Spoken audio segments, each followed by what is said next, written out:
Señor mi Dios y Padre Celestial, te adoramos, bendecimos tu nombre, te glorificamos, Padre, te damos gracias.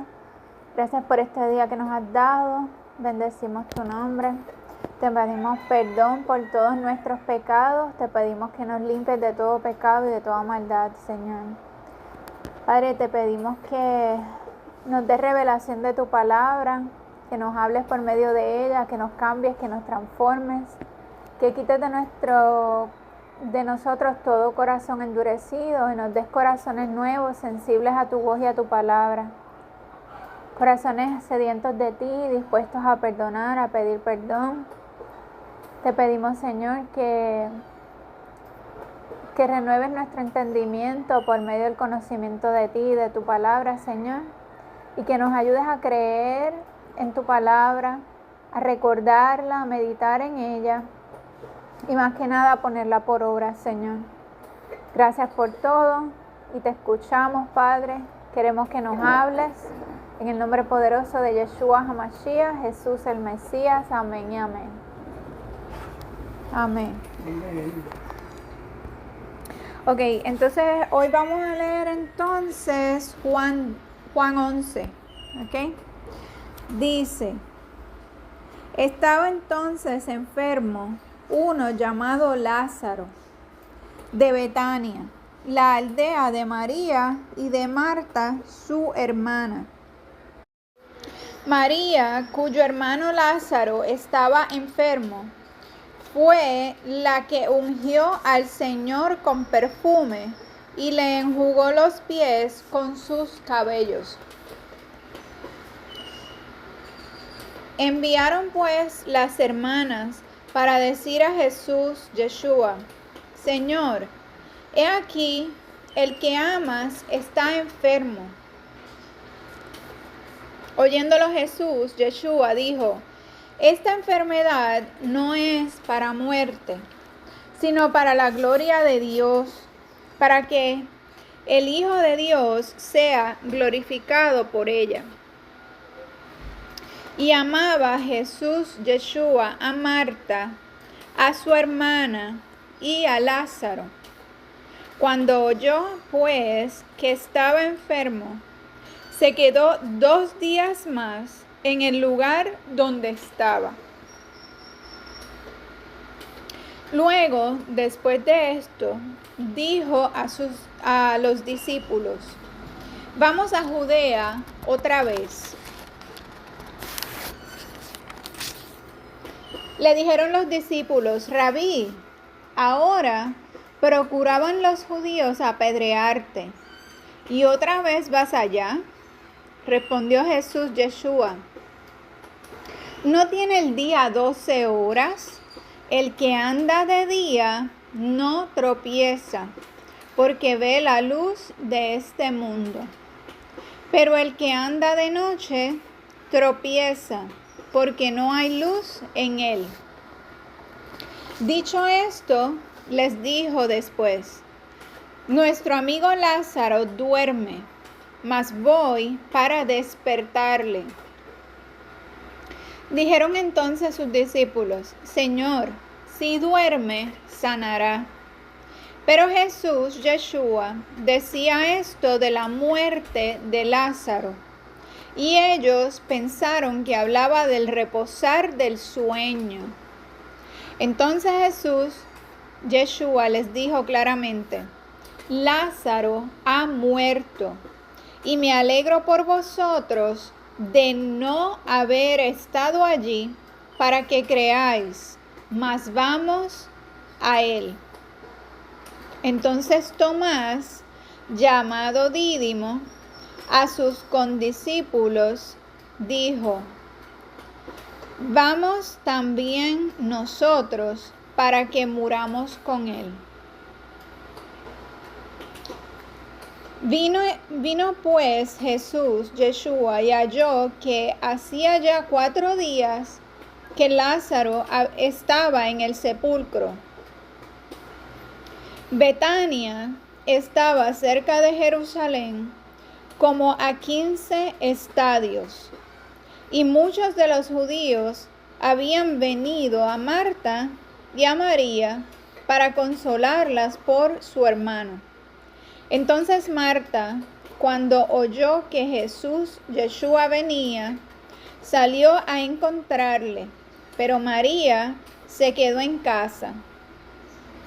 Y Marta dijo a Yeshua, Señor, si hubieses estado aquí, mi hermano no habría muerto.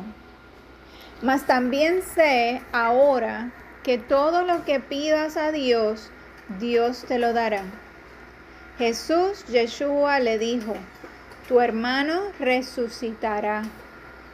Marta le dijo, yo sé que resucitará en la resurrección en el día postrero. Le dijo Yeshua, yo soy la resurrección y la vida. El que cree en mí, aunque esté muerto, vivirá. Y todo aquel que vive y cree en mí, no morirá eternamente. ¿Crees esto?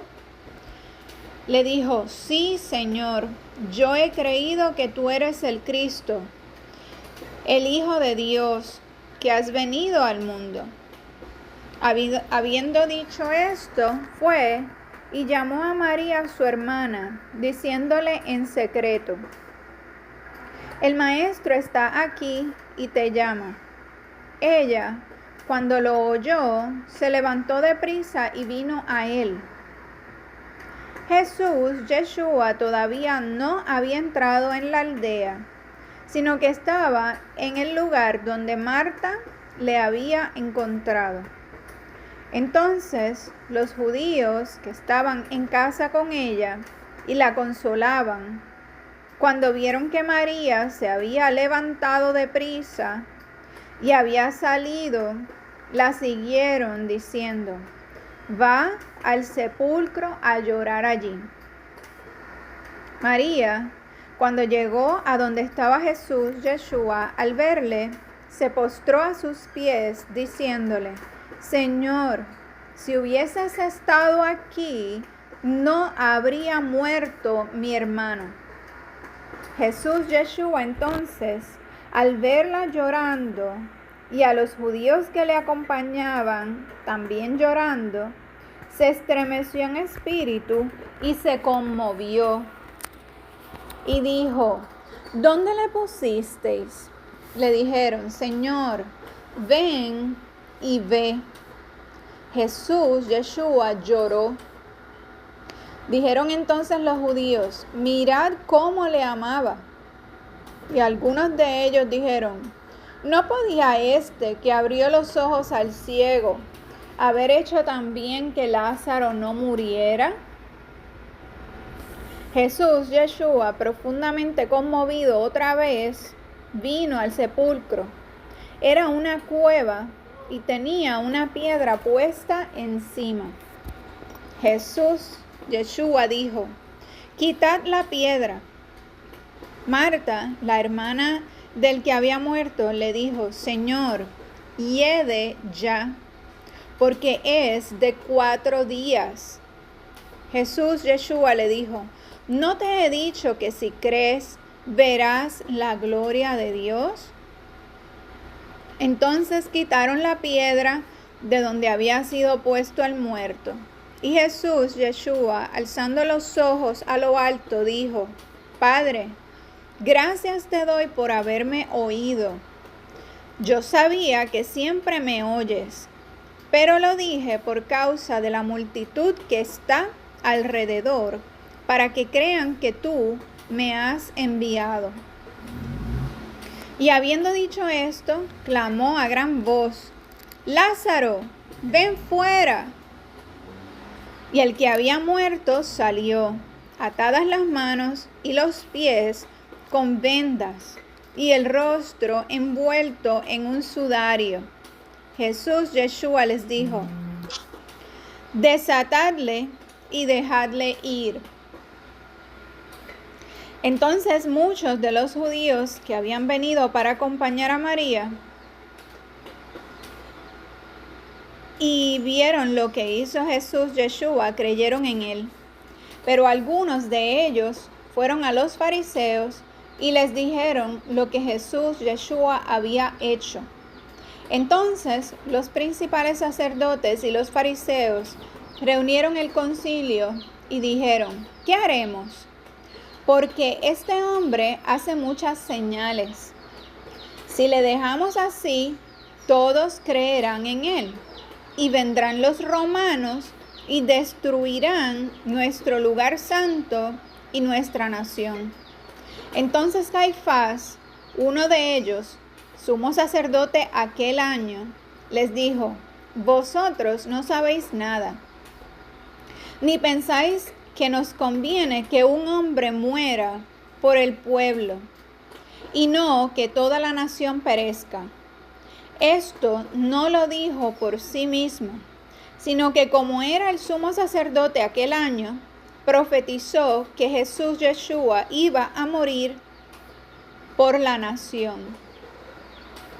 Y no solamente por la nación, sino también para congregar en uno a los hijos de Dios que estaban dispersos.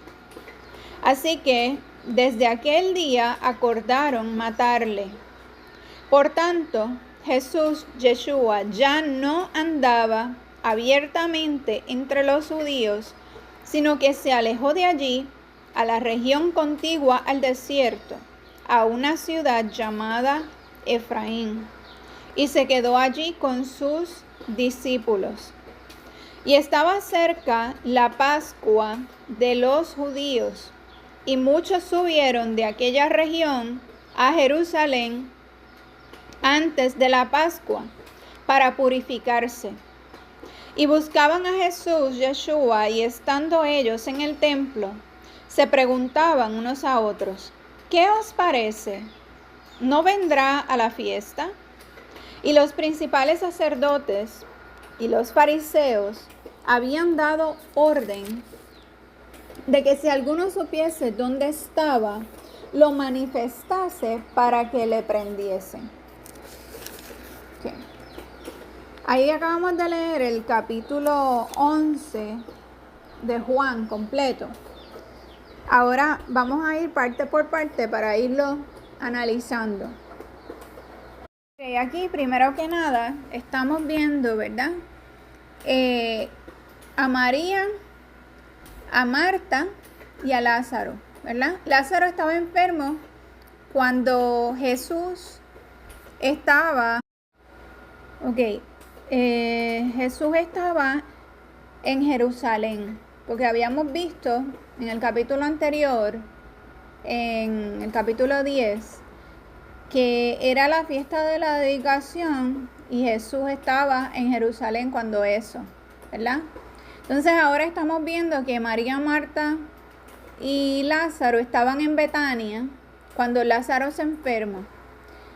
Le mandaron el mensaje a Jesús, Yeshua, pero él no fue inmediatamente. Él esperó unos días, él esperó 2 días para ir allá, ¿verdad? Y cuando llega, cuando llega a donde estaba Lázaro, dice que ya olía mal, porque había muerto y tenía ya 4 días de muerto, ¿ok? Así que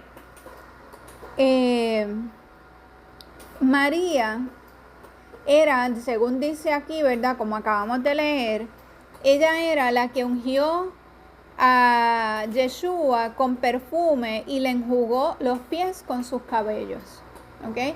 Que cuando ella hizo eso, otras personas dijeron: si supiese quién es esta mujer, no dejaría que le lave los pies, ¿verdad? Porque era una mujer pecadora o con fama de ser pecadora. Pecadores somos todos, pero ellos la catalogaban como pecadora porque al parecer era una mujer de mala fama, ¿verdad?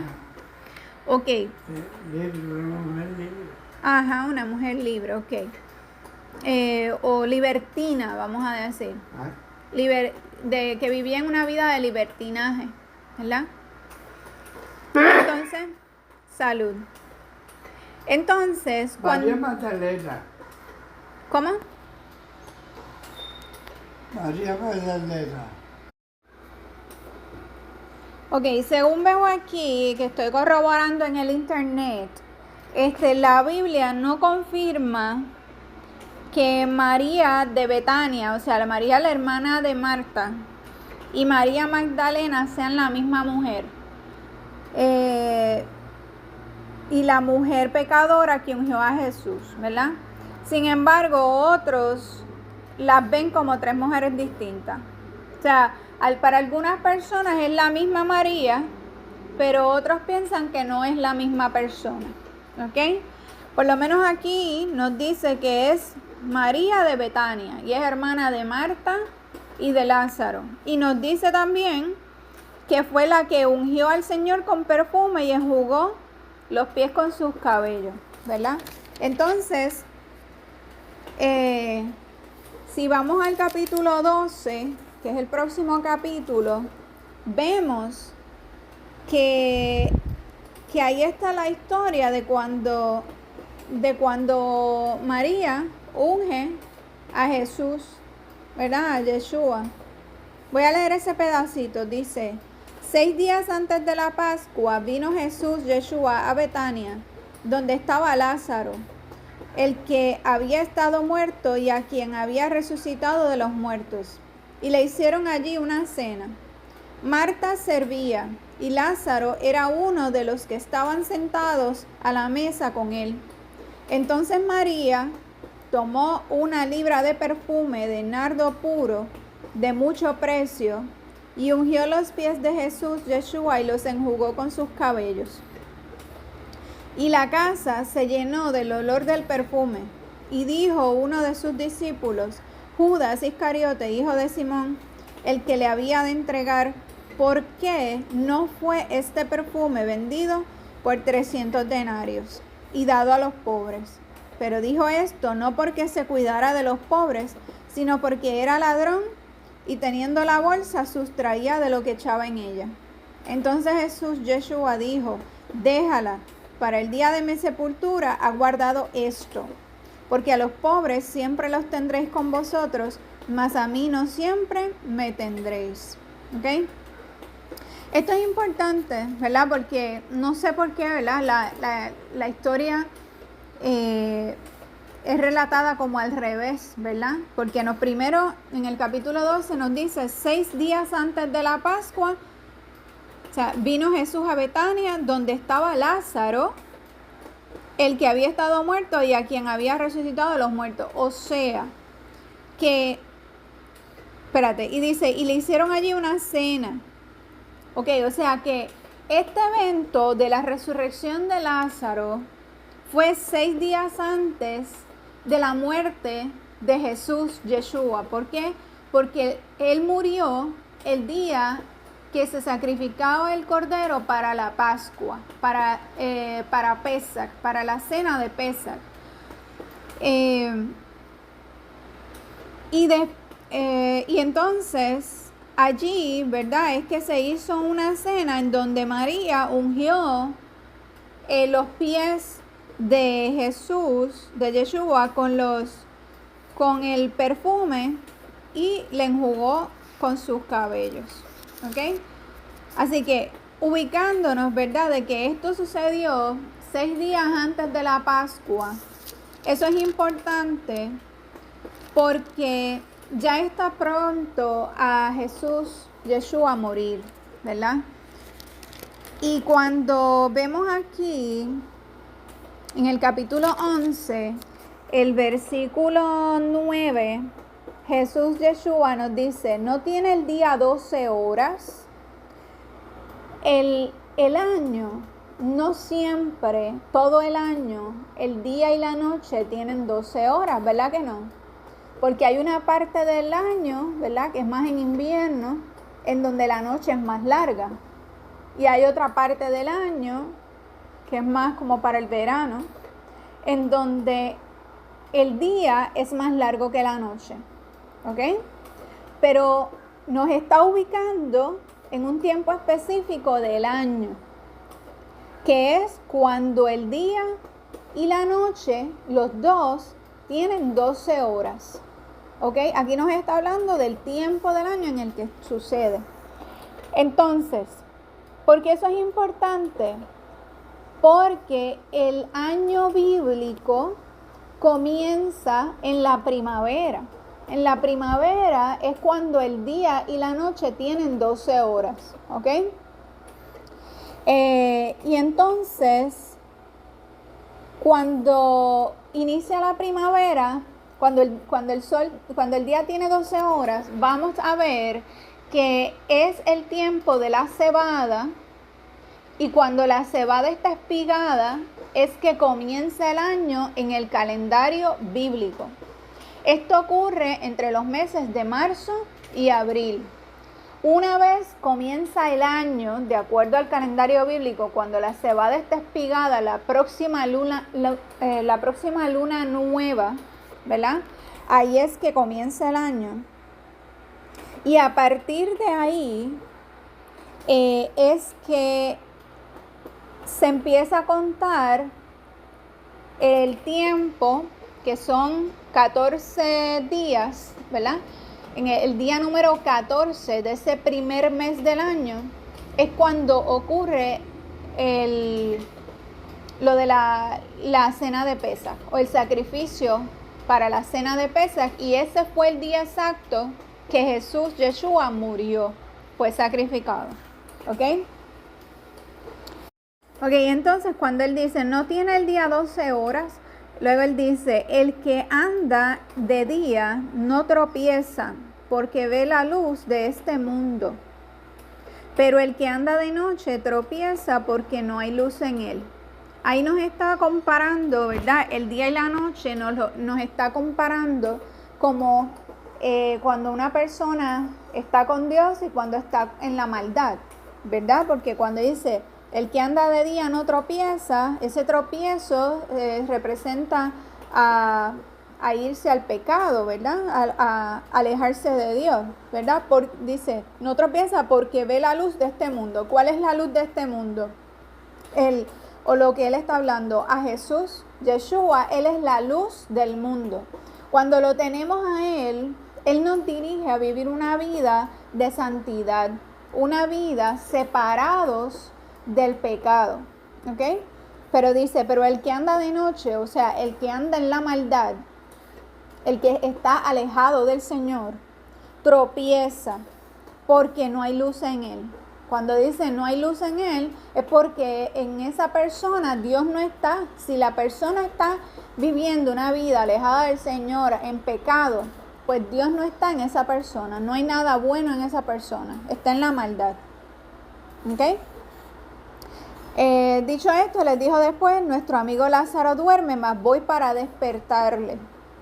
Y cuando él dijo eso, ellos pensaban que estaba durmiendo literalmente. O sea, no entendieron que se estaba refiriendo a que estaba muerto, su cuerpo muerto. Entendieron que estaba vivo, pero que estaba durmiendo. Sabían que estaba enfermo, por eso le respondieron, sí, Señor, si duerme, sanará. Y esto es importante porque en el ámbito físico, esto nos muestra también la importancia del descanso. Cuando ellos dicen, si duerme, sanará, es porque ellos saben que al nosotros dormir, ¿verdad? El descanso, el sueño, nos repara nuestro cuerpo y hace que nos sanemos. Cuando una persona está enferma, es importante que duerma, que descanse, porque ese descanso va sanando el cuerpo físico, ¿ok? Pero a pesar de que eso es una realidad con respecto a nuestro cuerpo, no es lo que Jesús, Yeshua, estaba hablando. Él dijo que estaba dormido porque la palabra nos habla de la muerte como un sueño. Y nos dice que todo el que ha muerto, ¿verdad? Está dormido. Y cuando el Señor regrese, nos va, a los que están muertos en ese momento, los va a despertar, ¿verdad? Cuando Él regrese, los va a despertar y juntos, tanto los que estemos vivos en ese momento como los que hayan muerto, nos vamos a encontrar con el Señor en las nubes. Eso es al regreso de Él, ¿ok? En este momento, ¿verdad? Cuando él le dice que estaba dormido, le dice, Lázaro ha muerto. Se lo tuvo que decir claramente porque ellos no lo entendían. Y le dice, Lázaro ha muerto y me alegro por vosotros de no haber estado allí para que creáis, mas vamos por él. ¿Ok? Entonces, cuando llegan allí, hacía ya 4 días que Lázaro había muerto y él lo llama, ¿verdad? De la tumba, lo llama a que salga afuera. Y cuando sale, ¿verdad? Estaba envuelto, exacto, en los vendajes esos que le ponen para embalsamarlo, ¿verdad? Y algo importante es que Yeshua le dijo a Marta, le dijo, todo aquel que vive y cree en mí no morirá eternamente. ¿Crees esto? Y ella le dijo, sí, Señor, yo he creído que tú eres el Cristo, el Hijo de Dios, que has venido al mundo, ¿verdad? Y eso es lo que necesitamos para ser resucitados en el día postrero, ¿verdad? Cuando Él va a resucitar a los muertos, lo que necesitamos es creer en Él, ¿verdad? Creer que Él es el Mesías, que ha venido a este mundo para salvarnos, ¿verdad? Y si creemos eso, ¿verdad? Dice aquí que todo aquel que vive y cree en mí no morirá eternamente, ¿verdad? Y tenemos que tener esa esperanza también cuando nuestros familiares, seres queridos mueren. Tenemos que tener esa esperanza que si han creído en Él, los vamos a volver a ver, ¿ok? Otro punto importante que vemos es que Yeshua lloró. Aquí vemos que cuando Él llegó a la tumba, Él lloró, Él se conmovió y ahí vemos sus sentimientos, ¿verdad? Como la parte humana de Él la vemos, o sea, ahí vemos que el Señor puso en nosotros emociones y sentimientos y que nosotros somos hechos a imagen y semejanza de Él. Él tiene sentimientos también, igual que nosotros, y por eso los puso en nosotros, porque nosotros somos semejantes a Él. Y entonces, con respecto a la muerte de Yeshua, ¿verdad? Vemos en el versículo, desde el versículo 46 dice, pero algunos de ellos fueron a los fariseos y les dijeron lo que Yeshua había hecho. Entonces, los principales sacerdotes y los fariseos reunieron el concilio y dijeron, ¿qué haremos? Porque este hombre hace muchas señales. Si le dejamos así, todos creerán en él y vendrán los romanos y destruirán nuestro lugar santo y nuestra nación. Entonces Caifás, uno de ellos, sumo sacerdote aquel año, les dijo, vosotros no sabéis nada, ni pensáis que os conviene que un hombre muera por el pueblo y no que toda la nación perezca. Esto no lo dijo por sí mismo, sino que como él era el sumo sacerdote aquel año, profetizó que Yeshua había de morir por la nación. Y no solamente por la nación, sino también para congregar en uno a los hijos de Dios que estaban dispersos. Así que desde aquel día acordaron matarle. Esto es importante, ¿verdad? Porque el sumo sacerdote, que era Caifás ese año, está profetizando que Yeshua iba a morir por todo el pueblo, en otras palabras, para salvar a todo el pueblo, y no solamente al pueblo. Cuando dice no solamente al pueblo, se refiere no solamente a los judíos, ¿verdad? Sino, dice, sino también para congregar en uno a los hijos de Dios que estaban dispersos, ¿ok? Así que está refiriéndose de que Él iba a morir por todo el pueblo de Dios que estaba disperso por el mundo. Acuérdate que hubo 10 tribus que se dispersaron y se perdieron por el mundo y se mezclaron con otras naciones, con gente de otras naciones, ¿ok? Y aquí también está profetizando, no solamente que iba a morir por todos ellos, sino que está diciendo para congregar, o sea, unir nuevamente al pueblo de Dios que estaba disperso, pues Dios lo está profetizado en su palabra, que de todo ese pueblo disperso Dios los va a volver a unir y va a ser un solo pueblo, y Él va a ser nuestro Dios, ¿verdad? Un solo Dios, un solo pastor y un solo pueblo. ¿Ok? Y entonces desde aquel día acordaron matarle. Y dice, y estaba cerca la Pascua de los judíos, y muchos subieron de aquella región a Jerusalén antes de la Pascua para purificarse. Porque dice aquí para purificarse, porque antes de la fiesta de panes sin levadura, que da inicio el primer día de la fiesta de panes sin levadura, es que ocurre la cena de Pascua o la cena de Pesach, que Pesach en hebreo, ¿recuerdan lo que significa Pesach en hebreo? La cena de Pesach. Pesach significa en hebreo pasar por alto. ¿A qué se refiere pasar por alto? Pasar por alto. No se refiere a dejar las cosas así a lo loco, no.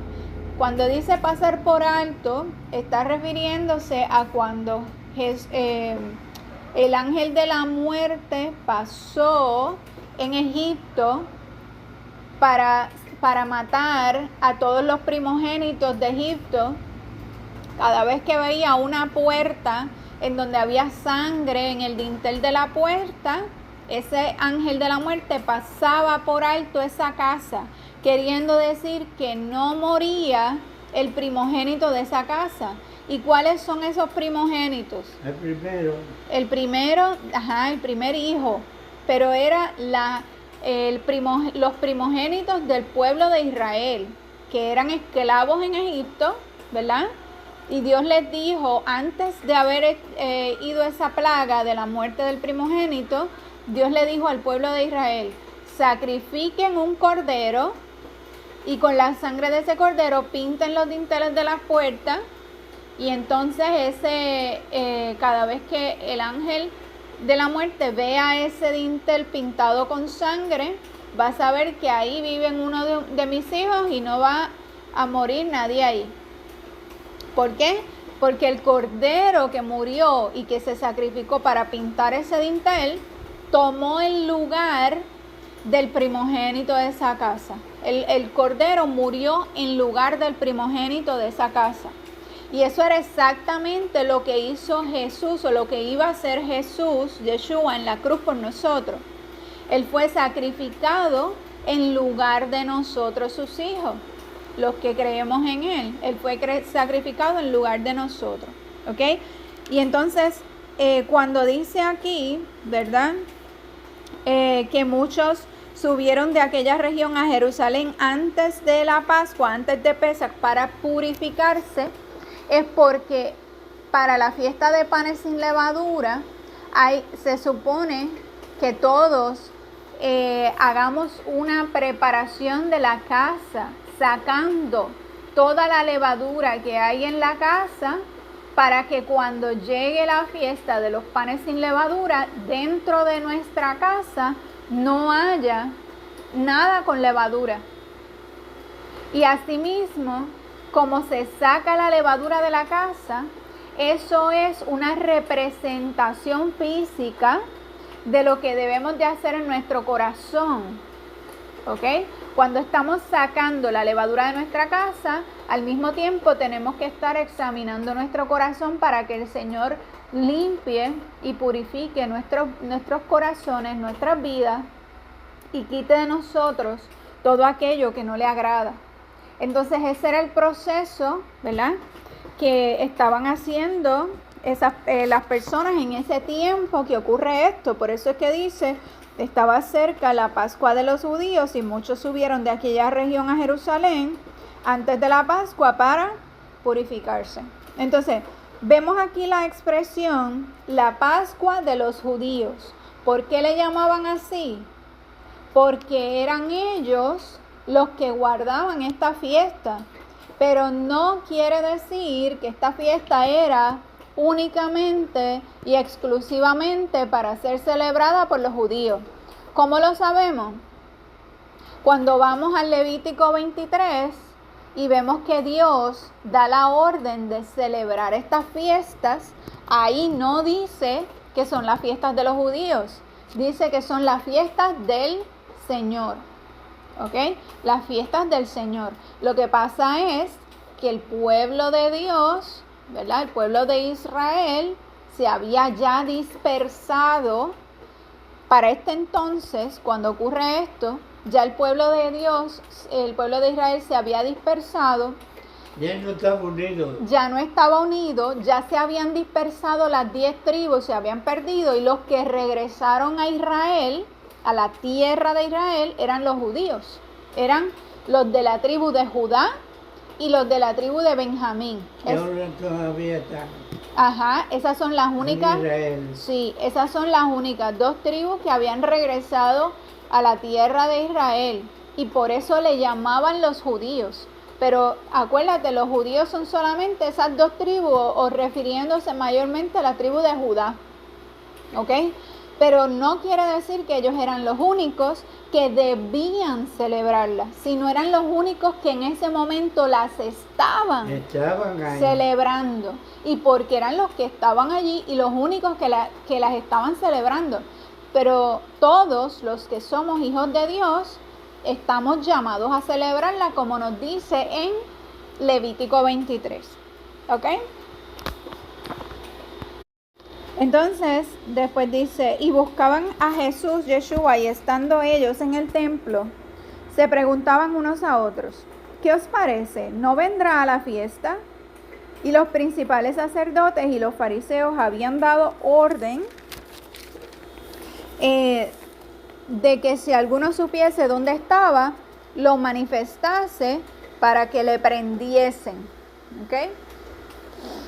Así que ya ellos tenían planificado matar a Jesús. Ya estaban en ese proceso de buscarlo para apresarlo y matarlo. ¿Ok? Y se preguntaban, ¿verdad? Si va a venir o no va a venir a la fiesta. Y la respuesta realmente nosotros la sabemos, que no solamente fue a la fiesta, sino que la celebró con su propia muerte. Él mismo cumplió la fiesta al morir por nosotros. ¿Ok? Y entonces nada, ahí terminamos con el capítulo 11 de Juan. Vamos a orar.